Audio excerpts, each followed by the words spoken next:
Hey everybody, Neo Flynn here, and it is Sports Shorts time once again. First off, get to the questions, and that was the artist formerly known as White Girls Asian Please, now Mr. DSBX Finest, wanting to know my thoughts on the attendance for the Thrashers. And I think I've mentioned this before. Atlanta is not a hockey town. Atlanta is a football town first, baseball, basketball town second, and a hockey town a very distant third. So the Thrashers are never going to draw very well.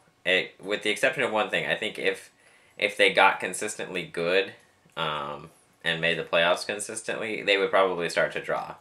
This town has a tendency to support teams when they're winning. Just look at the Hawks, who, by and large, for the most part, didn't draw until they made it to the playoffs, and all of a sudden every game was selling out. So, just an interesting thought there. And like I said, it's not a hockey town. There's a few hardcore people that support the team, and also there's a minor league team that plays here as well, that support that team. And, outside of that, it's not going to be a huge draw. It's just not that big of a hockey town. But there you go. A couple things I wanted to touch on before we get into the picks.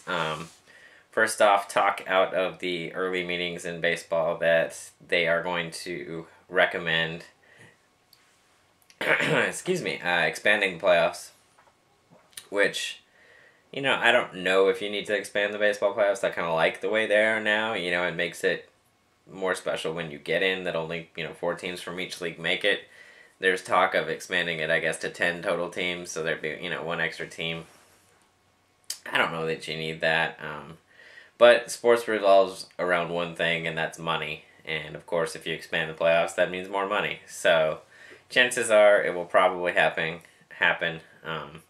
What I'll be interested to know is if they, during these meetings, expand the use of replay.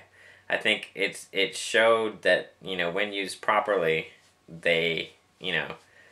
it worked out, and it wasn't that big of a hindrance on the games themselves.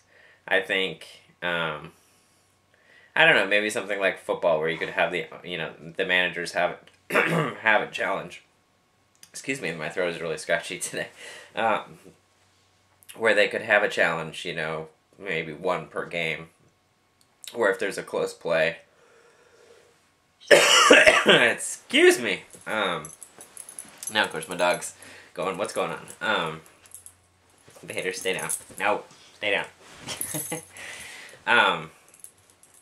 They could have a challenge where they could challenge a close play. Because if you look back at last year, obviously balls and strikes, you're never going to have that as part of the instant replay. It's just, that's, one of those things in baseball where there's a gray area there between the umpires. But I think, close plays at first, for instance, where you had the perfect game last year that got ruined because of a bad call. It was clearly a bad call. Something like that, you should have the ability to challenge, but we'll see. The other thing I wanted to talk about real quick, there's a, significant event in the UFC this weekend, UFC 123, with a couple big fights on the card.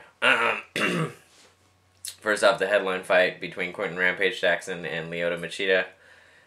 It'll be interesting to see how Rampage does getting back into the octagon after taking a little hiatus so he could, go film the A-Team.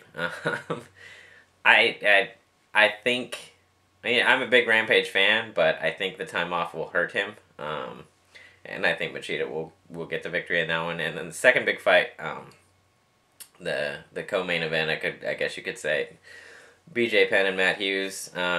They've had 2 really awesome fights. I'm a big Matt Hughes guy, so I'm going to pull for Matt Hughes in that one, and I think he'll come out on top. It'll be interesting to see what happens. My Huskers are playing on TV that night, so I'm not sure if I can get it. I know it's not on the local channel, but I believe I can watch it on ESPN3. If I can't, I may try and go out somewhere so I can watch it and, maybe catch the UFC as well, so we'll see. But it'll be an interesting weekend this weekend. So moving on to the picks, reviewing last week. Tough week. The spread killed me. I picked a lot of games right, but they didn't cover. So that kind of sucks for me. But just a quick rundown. Iowa State at Colorado. I thought for sure Iowa State would pull that one off. I was wrong on that one, as They pretty much got clobbered. Apparently, the new coach for Colorado taught them how to play football in a week. Next up was Oklahoma State at Texas. No doubt there. Oklahoma State covered the 5.5. We had Ole Miss at Tennessee again, a no doubter. Tennessee easily covering the 1.5. The other one that really killed me was Stanford at Arizona State. Stanford was getting 5.5. Did not play to their full potential. They got the victory, but did not cover. Moving on to the NFL, I gave you Baltimore at Atlanta. I gave you Atlanta, and they pulled it off. Say what you will about the missed or not missed pass interference call at the end, but, that's what happens sometimes. Sometimes the calls don't get made or they don't go your way. And I think, when you're a good team like Atlanta is showing this year, you get those calls. You get the respect. So we had Tennessee at Miami. Tennessee getting the 1.5. Totally missed on that one. Detroit at Buffalo. I was riding the Buffalo train until they win. They win, but they don't cover. Doomed to me. They only win by 2. And then we had St. Louis and San Francisco. Again, San Francisco wins, but they don't cover. So overall, we went 3-5. We're back on the losing side of things. We're 31-32-1. Hopefully we can get that back this week. Interesting slate of games this week. Starting off in the NCAA, we have FSU at Maryland. FSU, the 4.5 point favorite. It'd be interesting to see how Christian Ponder does. And Maryland is one of those teams that they are on a serious tear and a big turnaround from last year. And I actually like Maryland to pull the upset. So take Maryland plus the 4.5 in that one. Then we got Ohio State at Iowa. If Ohio State plays like they did the first half last week, it's not going to be good for them. And I'm looking for that to happen. So I take Iowa plus the 3 in that one, playing at home. Next up, staying in the Big Ten, we got Illinois at Northwestern. It's one of those where I do not understand the spread at all. Maybe Vegas knows something that I don't, because Northwestern would seem to be clearly the better team, yet Illinois is getting 7.5 points. So give me Northwestern plus the 7.5 on that one. And last but not least, we're going with Stanford again. This time they are minus the 6.5 at Cal. I think Cal is going to have the post-Oregon hangover. They played well with Oregon, came up on the short side of things, and I think that is going to play against them in this one. Stanford may be the best one-loss team in the country, although I would favor the Huskers in that one, even though our loss is a bad loss for us. But a lot of people are saying Stanford is the best one-loss team in the country, and that may be true. And like I said, I don't think Cal is got the staying power to stay with Stanford after their tough game against Oregon. So moving on to the NFL. Green Bay at Minnesota. Minnesota plus the 3 on this one.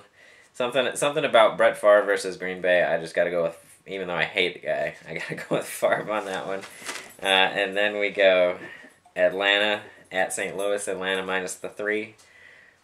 They showed they can play with anybody, beating Baltimore, and I really like the way Atlanta's playing right now. And St. Louis, they've been hit and miss this year, and I think they missed this week. Then we got Indy at New England, the classic matchup between Brady and Manning.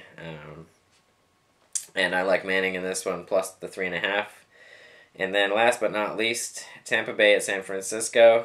It's very interesting when you look at these two teams. First glance, you say, okay, Tampa Bay's got, a 6-3 record. San Francisco's got a, 3-6 record. So you go, okay, obviously, Tampa Bay is the better team. But then you look a little closer, and you delve into those records.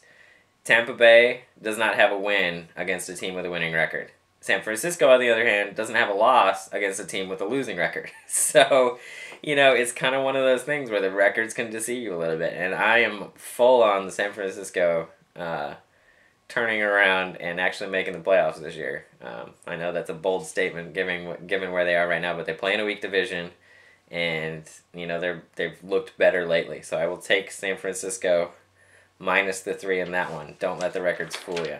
So there you go, guys. Hope you enjoyed this round of picks and the quick little